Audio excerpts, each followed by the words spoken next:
ఈరోజు after ఎఫెక్ట్స్లో text కలర్గా బ్యాక్గ్రౌండ్ని ఎలా తీసుకోవచ్చో తెలుసుకుందాం.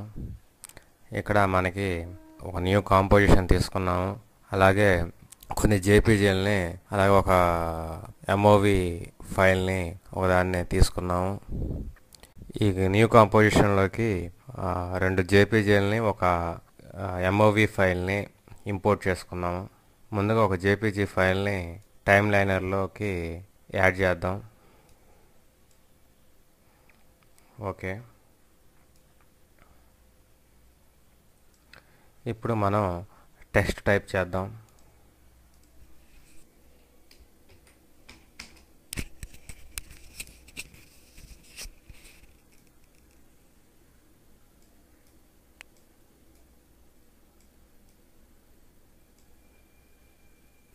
ఇక్కడ టెక్స్ట్ టైప్ చేయడం పూర్తయిపోయిన తర్వాత ఇక్కడ టైమ్ లైనర్లో టాగిల్ స్విచ్ మోడ్ ఆప్షన్ మీద క్లిక్ చేయండి. ఇక్కడ మనకి ఇక్కడ మోడ్ అనేది చేంజ్ అవుతుంది. ఇందులో మనకి జేపీజీకి ఎదురుగా ఉన్న లైన్లో ఇక్కడ ట్రాక్ మ్యాట్ కాలంలో స్క్రోల్ చేసినట్లయితే ఆల్ఫా మ్యాట్ ఎస్ఎల్పి మీద క్లిక్ చేయండి. ఆల్ఫా మ్యాట్ కింద అప్లై అయింది. ఇప్పుడు మనం టెక్స్ట్ని అటు ఇటు మూవ్ చేసినట్లయితే బ్యాక్గ్రౌండ్ ఏదైతే ఉందో ఆ బ్యాక్గ్రౌండ్ అనేది టెక్స్ట్ మనకి ట్రాన్స్పరెంట్గా కనబడి వెనక బ్యాక్గ్రౌండ్ ఏదైతే ఉందో అది మనకి డిస్ప్లే అవుతుంది. ఈ విధంగా మనం ఆల్ఫా మ్యాట్ని అప్లై చేయటం ద్వారా టెక్స్ట్ బ్యాక్గ్రౌండ్ని టెక్స్ట్కి కలర్గా మనం ఉపయోగించుకోవచ్చు. ఈ ఆప్షన్ మనకి ఫోటోషాప్లో కూడా ఉంటుంది. ఈ ఆఫ్టర్ ఎఫెక్ట్స్లో మనకి ఇంకా అదనంగా జేపీజీని మాత్రమే కాకుండా వీడియో ఫైల్ని కూడా మనం బ్యాక్గ్రౌండ్గా తీసుకోవచ్చు.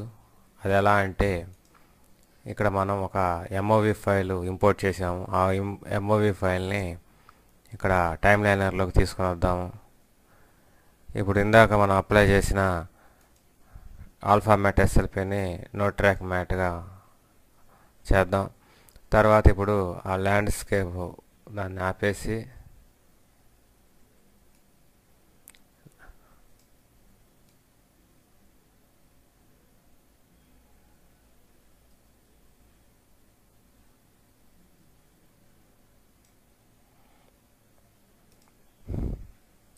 ఇక్కడ నుంచి జేపీజీ ఫైల్ని డిలీట్ చేద్దాం.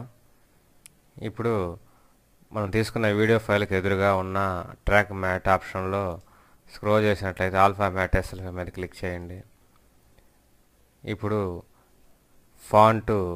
టెక్స్ట్ యొక్క ఫాంటు ట్రాన్స్పరెంట్గా మారిపోయి ట్రాన్స్పరెంట్గా కనపడుతుంది. వెనక బ్యాక్గ్రౌండ్ అనేది మనకి ఆల్ఫా మ్యాట్ ఆప్షన్లో వెనక బ్యాక్గ్రౌండ్ అనేది మనకి డిస్ప్లే అవుతుంది. ఇప్పుడు మనం ప్లే